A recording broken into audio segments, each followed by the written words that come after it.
Welcome to Man Does Tech, where I solve the problems you didn't even know you had. Generate an e-way bill for stock transfer when consignment value exceeds Rs 50,000. This applies to both interstate and intrastate movement. Use the invoice or delivery challan number as the document reference and specify whether this is an interstate transfer, store transfer, or branch transfer.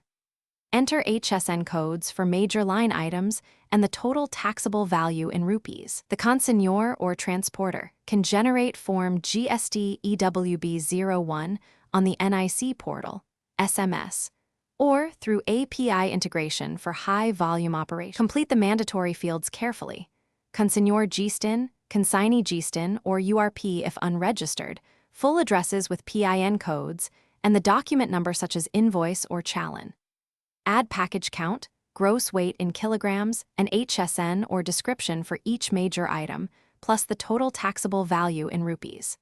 Specify transporter ID or vehicle number and the estimated distance in kilometers. This distance determines e-way bill validity. For multiple consignments under one vehicle, consolidate values and indicate each document reference in Form GST EWB01. E-way bill validity begins at the time of generation.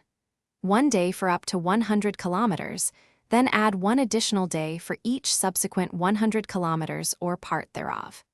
If the transporter changes, update the vehicle number or transporter ID immediately on the portal to maintain a valid e-way bill. You can extend validity before expiry for unavoidable delays, and you must cancel the e-way bill within 24 hours on the portal if the goods did not move using the generated EWB01.